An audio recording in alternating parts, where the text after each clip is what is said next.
आज सुरू असलेल्या महानगरपालिकेच्या निवडणुकीमध्ये मार्कर पेनची शाई ही पुसले जात आहे, अशा प्रकारे मोठ्या प्रमाणात एक संभ्रम पसरवला जात आहे। त्याबद्दल माझं सांगणं आहे की ही शाई जी आहे ती इंडेलिबल इंक आहे आणि इंडेलिबल इंक भारत निवडणूक आयोग जी इंडेलिबल इंक वापरतो तीच इंडेलिबल इंक आहे, मात्र ती मार्कर पेनच्या स्वरूपात आहे। आणि हे मार्कर पेनच्या स्वरूपात राज्य निवडणूक आयोग हे 2011 पासून हे मार्कर पेन वापरत आहे आणि यामध्ये ही शाई आहे, ही शाई ॲक्च्युली पुसली जात नाही आणि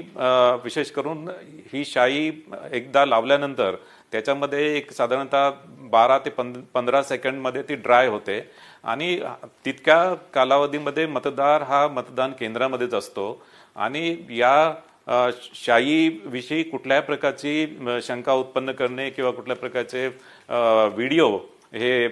बाहेर प्रसारित केले जात आहे आणि एक मतदारांमध्ये संभ्रम पसरवला जात आहे। याशिवाय मला सांगायचं आहे की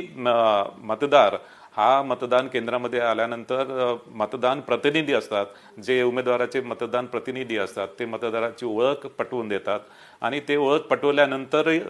त्या मतदाराला मतदान करण्याचा हक्क असतो। त्यांना त्या मतदाराबद्दल काही ऑब्जेक्शन असेल तर ते ऑब्जेक्शन ते प्रिसाइडिंग ऑफिसरकडे नोंदवू शकतात आणि त्या अनुषंगाने त्या मतदाराची चौकशी होते। एखादा मतदार मतदान केल्यानंतर पुन्हा मतदान केंद्रामध्ये आला तर त्या संदर्भात आणि यामध्ये मतदान प्रतिनिधी आणि